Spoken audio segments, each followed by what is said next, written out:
Bismillahirrahmanirrahim. Assalamualaikum warahmatullahi wabarakatuh. Puji syukur atas kehadirat Allah Subhanahu wa taala atas semua limpahan rahmat dan kasih sayangnya bagi kita semua, di mana kita masih diberikan kesempatan, kesehatan, dan semangat tentunya untuk terus berbagi ilmu pengetahuan di musim pandemi COVID-19 ini. Salam dan salawat kepada junjungan besar Nabi Muhammad Sallallahu Alaihi Wasallam dengan melafazkan Allahumma salli ala Sayyidina Muhammad wa ala ali Sayyidina Muhammad. Kembali bersama saya Dr. Rado Yendra SSI MSc bersama Lembaga Rado Institut Statistik Online dalam kampus dunia maya www.radoinstitute.com. Kita terus akan melaksanakan bedah riset artikel karena memang ini tuntutan dari mahasiswa dan rekan-rekan seprofesi lainnya. Nah, akan kita bahas kali ini masih tentang spatial analisis. Tetapi yang menarik adalah kita mengkombinasikan dengan statistical extreme modeling. Nah, masalah statistical extreme modeling itu telah kita bahas 3 ronde, 3 seri ketika kita membahas rainfall extreme modeling. Kita telah mampu mengeluarkan data ekstrim dengan metode maksimum block methods, block maksimum methods. Artinya kita mendapatkan yang paling maksimum dari satu blok. Kalau kemarin kita andaikan dengan setiap tahun kita ambil data maksimumnya. Dan kita telah melengkapkan dengan software R, dengan bahasa pemrograman R-nya udah kita lengkapkan. Jadi bagaimana cara mengeluarkan data maksimum dengan menggunakan bahasa pemrograman R telah kita keluarkan dan kita telah lakukan dengan baik. Nah, kita juga telah menggunakan paket ISMEF untuk mendapatkan parameter nilai AIC dari suatu extreme rainfall modeling dengan menggunakan distribusi GEV, Generalized Extreme Value Distribution. Dan kita juga telah melaksanakan beberapa uji di mana kita telah menggunakan CDF plot, density plot. Kita sudah bahas semuanya. Dan yang terpaling penting kita bisa mendapatkan berapa nilai ekstrim untuk 10, 150 tahun yang akan datang.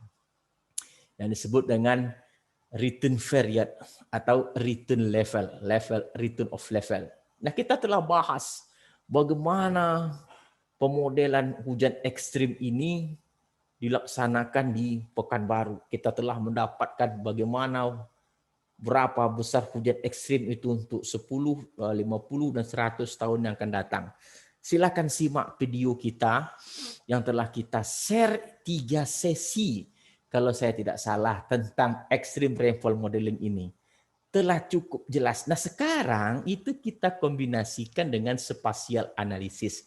Bagaimana caranya? Saksikan terus bersama saya, Rado Yendra, Institut Statistik Online. Nah, kita lihat beberapa teori yang akan kita bahas pada pertemuan kali ini. Nah, kita lihat beberapa teori. Oke, kita lihat beberapa teori yang penting kita akan lihat.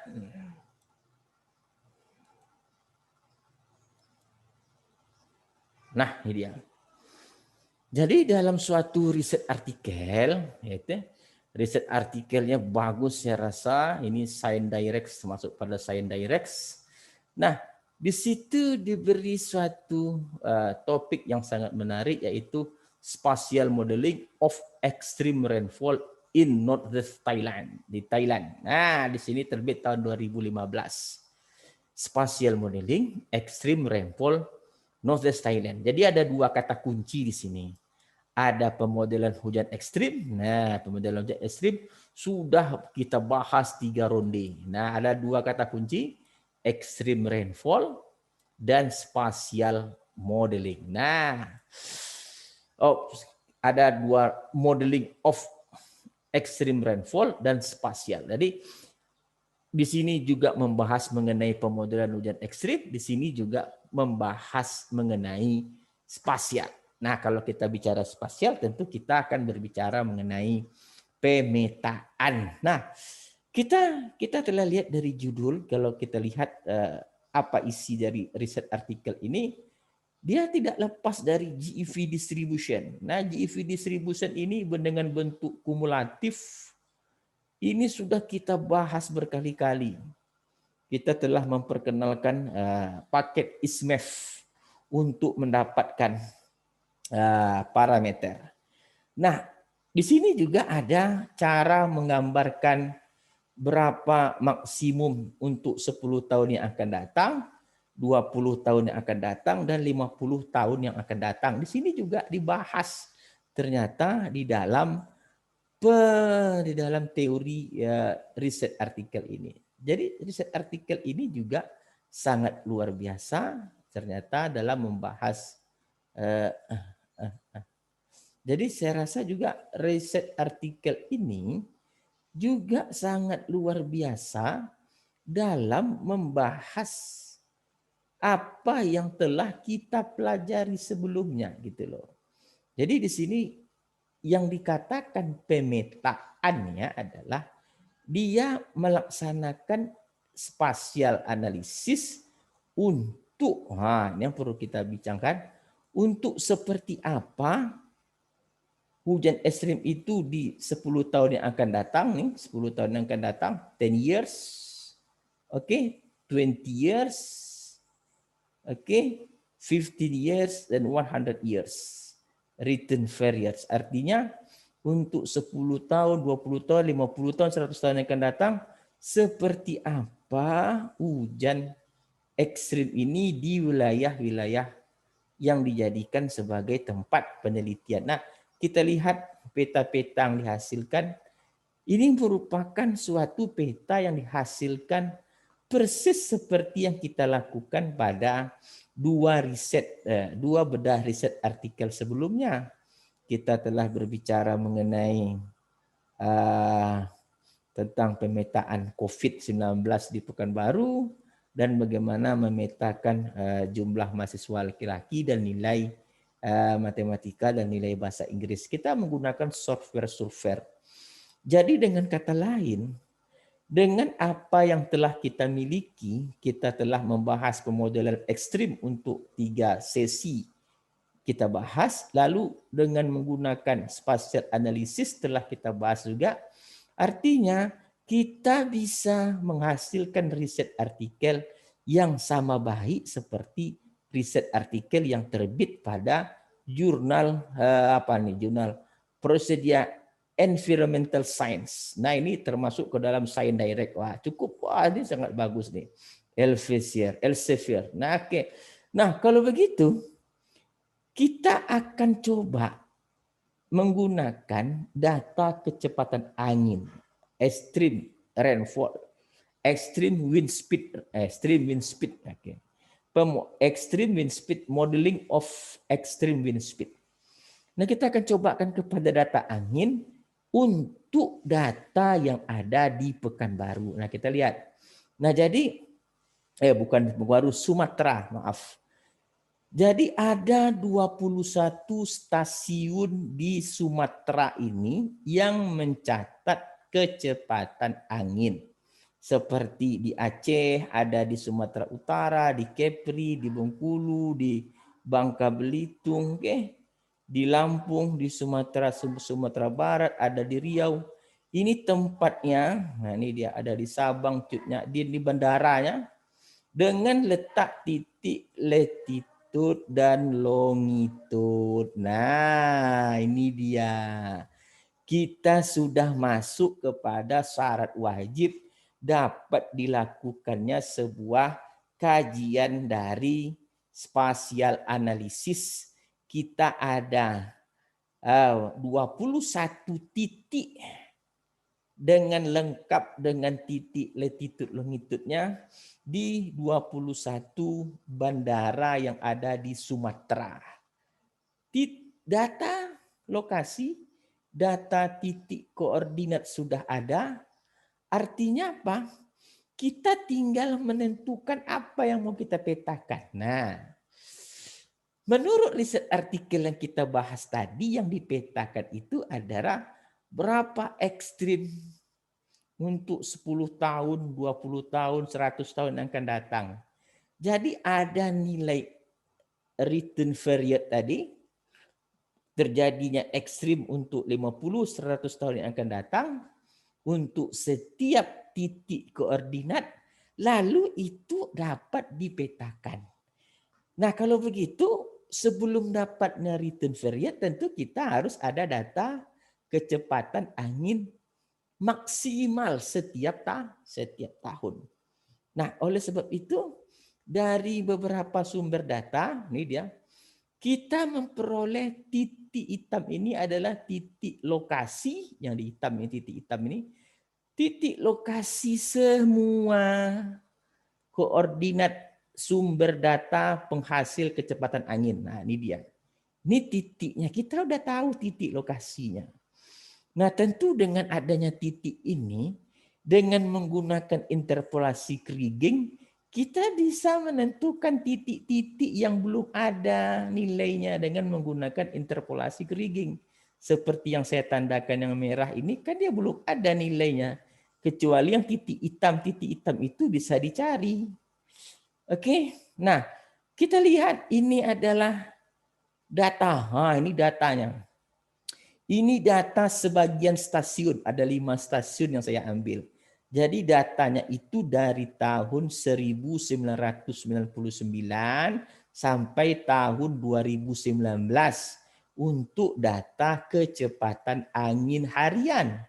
Jadi kalau begitu, tahun 1999 di stasiun 1 maksimumnya, di tahun 2000 maksimumnya kita ambil nilai maksimum per tahun.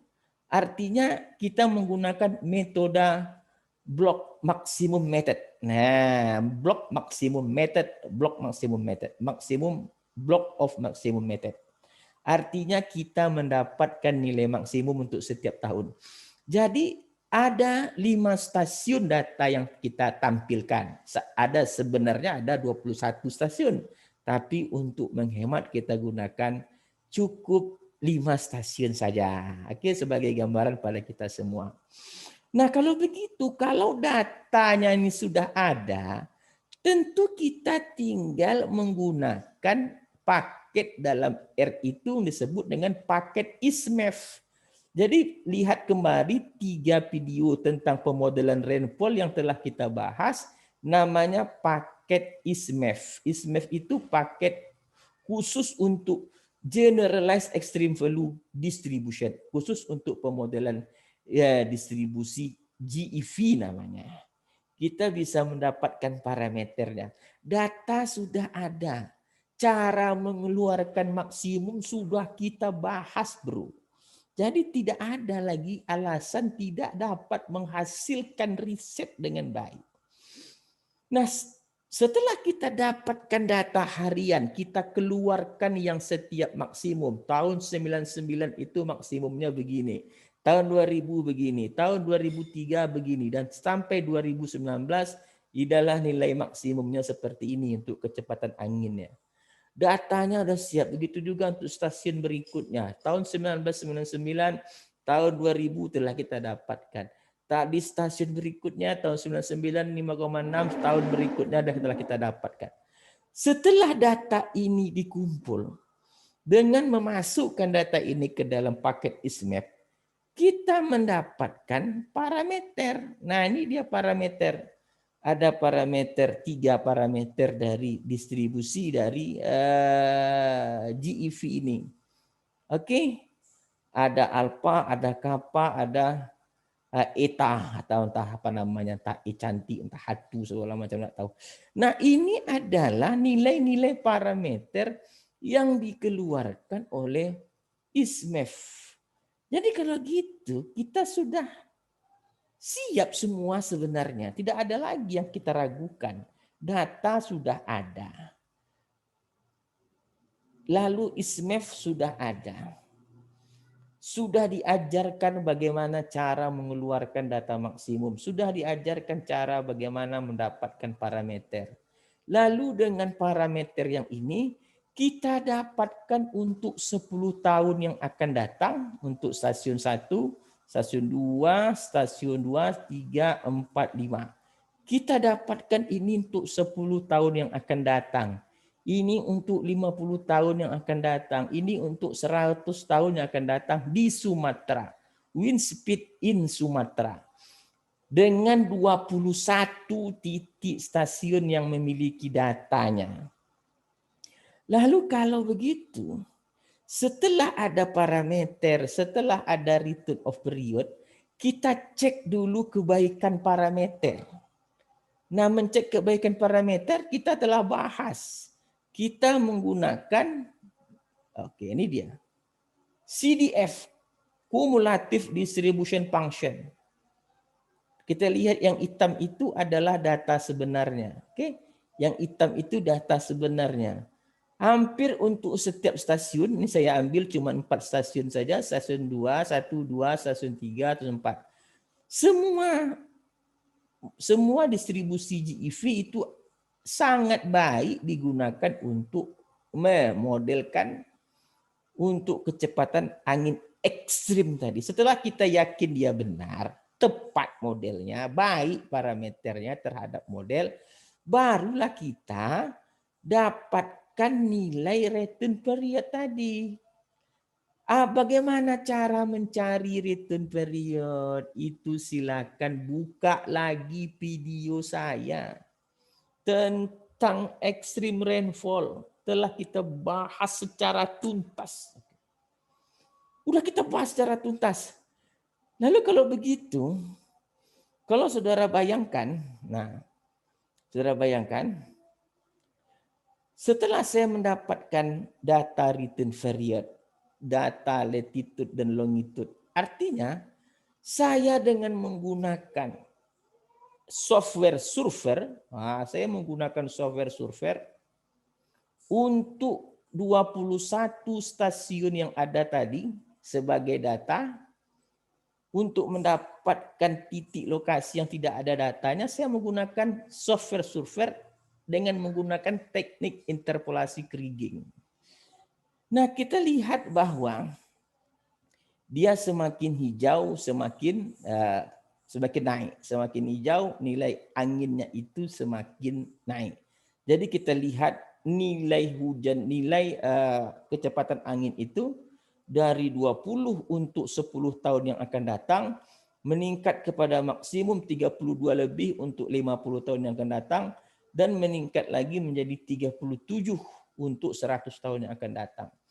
Nah, daerah-daerah yang dilalui seperti daerah-daerah Aceh, ini daerah Aceh, merupakan daerah-daerah yang lebat, yang kecepatan anginnya itu diketahui maksimal. Ini daerah Aceh gitu. Juga sebagian daerah di ini, kita lihat sebagian daerah yang selingkar ini, kita lihat sebagian daerah yang selingkar juga dilalui oleh kecepatan angin yang dahsyat. Nah, beberapa daerah, ini kita lihat, ini beberapa daerah di sini adalah daerah yang kurang kecepatan anginnya. Nah, artinya apa? Kita bisa menyatakan bahwa kalaulah ada kecepatan angin itu digunakan sebagai sumber energi terbarukan, maka untuk kawasan Sumatera yang terbaik adalah itu dapat kita lakukan pada daerah-daerah yang berlokasi yang warna hijau. Hijau karena semakin hijau dia semakin kencang kecepatan angin maksimumnya. Jangan letakkan pada proyek untuk kecepatan angin itu sebagai energi terbarukan. Jangan dipaksakan diletak di daerah-daerah yang berwarna kuning nih dia untuk 50 tahun yang akan datang. Ini untuk 100 tahun yang akan datang. Ini merupakan daerah-daerah yang anginnya kurang, bro. Nah, pastikan di daerah-daerah ini, daerah Aceh ini memang cukup sangat potensial untuk dijadikan sebagai sumber angin, sebagai sumber energi. Nah, inilah dia hasil riset yang telah kita lakukan yang sangat menarik sekali. Oke, jadi kalau begitu, apa yang ingin saya sampaikan bahwa semua yang kita bahas di dalam kampus dunia maya ini, kalau kita ikuti dengan baik, kita ikuti dengan benar, maka banyak hal yang bisa kita lakukan. terutama sebagai seorang mahasiswa. Kita tadi telah lihat tadi bagaimana sebuah kombinasi antara wind speed rainfall wind speed modeling ekstrim dengan kita padukan, kita kombinasikan dengan spatial analisis. Spatial analisis sebagai roh utamanya kita tahu bahwa datanya itu harus lokasi, data itu harus disertai dengan titik koordinat. Karena itu merupakan roh nantinya untuk menjalankan pemetaan dengan menggunakan software surveyor. Jadi kalau begitu, apa yang kita bicarakan pada hari ini merupakan hal yang sangat spesial sekali. Kita sudah bisa membahas suatu riset artikel. Riset artikel yang memang yang dihasilkan oleh peneliti yang sangat luar biasa. Dan terbit pada jurnal yang bukan sembarangan jurnal. Kalau sudah disebut Elsevier atau Science Direct, orang sains pasti tahu bagaimana kualitas dari riset artikel tersebut. Kita lihat setiap kata spasial, jika ada kata spasial, kita melihat dari hasil riset tentang bagaimana pengaruh seks dan gender terhadap kemampuan matematik bahasa Inggris, spasial juga. Akhirnya pemetaan juga.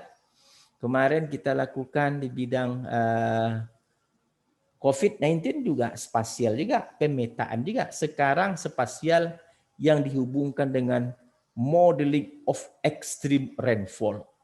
Nah, kalau di riset yang menggunakan data hujan, di penelitian yang kita bedah ini kita akan menggunakan data kecepatan angin. Sebagai lagi, ini merupakan 21 daerah di Sumatera, di Sumatera loh, 21 titik lokasi sebagai penghasil kecepatan angin lengkap dengan daerah titik latitude dan longitude yang diberikan. Lalu dari data ini kita juga memiliki beberapa data kecepatan angin. Ini data kecepatan angin yang kita berikan, kita peroleh dari berbagai sumber website. Kita dapatkan data beberapa stasiun dari tahun 1999 sampai tahun 2000. Ingat, ini merupakan konsep dari maksimum block method untuk mendapatkan data yang akan digunakan pada penelitian ekstrim. Artinya data maksimum dalam setiap tahun itu kita keluarkan. Kita telah menghasilkan program, bahasa program untuk melakukan ini. Lalu dari data yang ada, lalu dengan menggambarkan semua titik lokasi, nah, kita gambarkan titik lokasi kita, ini dia. Ini titik lokasi 21 stasiun hujan pada titik berwarna hitam. Lalu tugas kita nanti dengan menggunakan software rigging mencari semua data yang tidak ada berdasarkan kepada data yang ada titik hitamnya. Ini kita cari semuanya. Tentu yang bisa melakukan ini hanyalah software surveyor. Nah, dari data yang ada dengan menggunakan paket ISMEF kita bisa mendapatkan parameter dari distribusi GEV. Ini parameter. Lalu dengan parameter tadi kita cek kebaikannya. Tentu kita cek kebaikannya dengan menggunakan cumulative distribution function. Karena GEV ini yang warna merah mampu menghampiri dengan baik yang warna hitam itu adalah hampiran data. Kita tahu bagaimana cara mencari yang hitam ini adalah I kurang 0,5/n. Nah, artinya model semuanya baik. Dari kebaikan model ini kita dapat lakukan berapa hal tentunya dari kebaikan model. Kita lihat dari kebaikan model ini berapa uji, berapa parameter telah kita hasilkan. Ini parameternya. Lalu dengan menggunakan teknik return period, kita ada bahas return period itu apa? Berdasarkan kepada kuantil dari suatu distribution function. Cek lagi tentang teori yang telah kita bahas. Lalu dengan menggunakan titik koordinat, setiap titik koordinat tadi ada data 10 tahun yang akan datang, 50 tahun yang akan datang, 100 tahun yang akan datang. Artinya kita bisa menggunakan software surveyor untuk menghasilkan 3 peta. Nah, 3 peta sebagai ujung tombak dari untuk melihat potensi daerah yang menghasilkan kecepatan angin yang terbesar. Ini adalah untuk 10 tahun yang akan datang, ini 50 tahun yang akan datang, dan ini 100 tahun yang akan datang. Terjadi peningkatan kecepatan angin dari maksimumnya di atas 20 menjadi di atas 32 dan di atas 37. Artinya terjadi peningkatan, dan daerah yang stabil selalu meningkat kecepatan anginnya itu adalah di daerah yang berwarna hijau. Sebagian besar daerah Aceh itu kita lihat berpotensi sangat baik untuk dijadikan sumber energi terbarukan dari kecepatan angin. Kecuali daerah-daerah yang berwarna kuning, ini merupakan daerah yang sedikit sekali kecepatan anginnya, kecepatan ekstrim, kecepatan maksimumnya sangat kecil untuk daerah-daerah yang berwarna kuning. Dan sebagian daerah terlihat seperti yang saya lingkar juga menunjukkan yang warna hijau, artinya di sini juga terdapat kecepatan angin yang tinggi. Artinya jika mau kita hubungkan dengan teori dari energi terbarukan, maka kita akan bisa meletakkan posisi-posisi kepada yang warna hijau tadi untuk sebagai sumber energi angin, sebagai sumber energi terbarukan. Nah, kalau begitu, saya selalu menghimbau kepada rekan mahasiswa selalu rajin. Wah, ini selalu menghimbau kepada mahasiswa kita semua, hendaknya selalu rajin. Oke. Jadi kunci sukses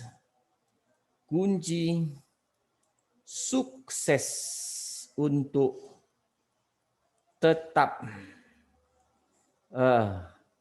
bisa belajar atau meneliti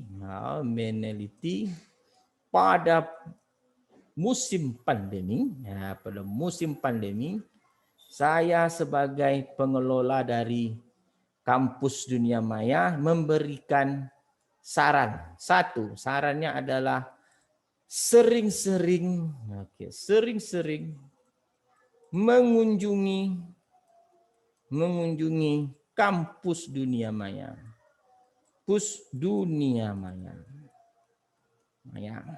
Itu www.radoinstitute.com. Sering-seringlah menghubungi. Oke? Yang kedua, selalu di-upgrade informasi, upgrade informasi. Nah, ini paling penting nih. Oke, yang kedua,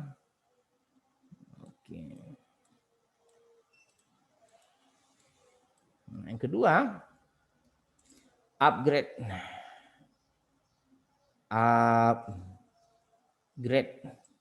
ilmu pengetahuan,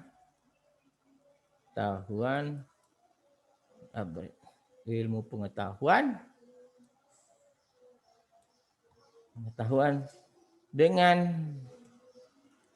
sering mengikuti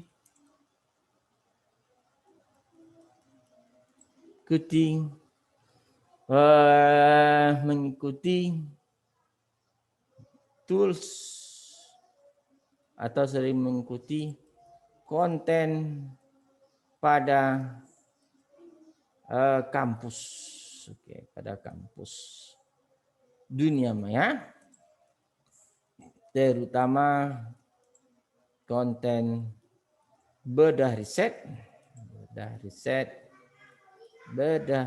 artikel dan praktikum. Oke. Kita lihat. Yang ketiga, bagi siswa tingkat awal,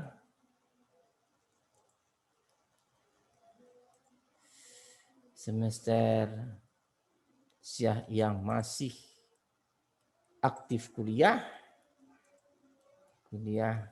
sering-sering melihat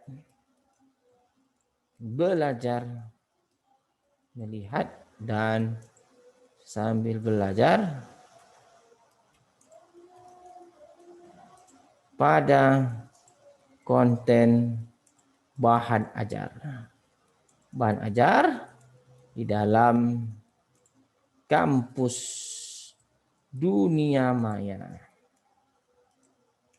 www.radoinstitute.com. Yang keempat, kata kuncinya untuk sukses dari belajar meneliti adalah sering menghubungi pengelola kampus dunia maya untuk meminta dan tunjuk ajar tentang teori yang tidak dipahami.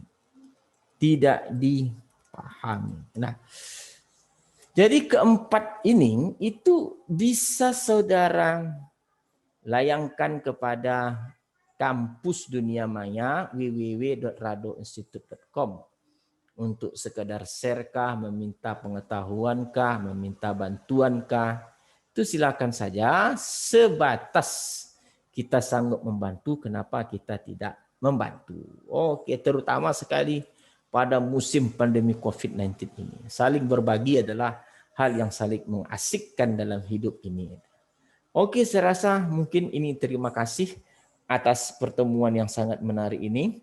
Kita jumpa lagi pada pertemuan-pertemuan berikutnya untuk membahas lagi masalah bedah riset artikel yang lebih dahsyat lagi. Wabillahi taufik wal hidayah. Assalamualaikum warahmatullahi wabarakatuh.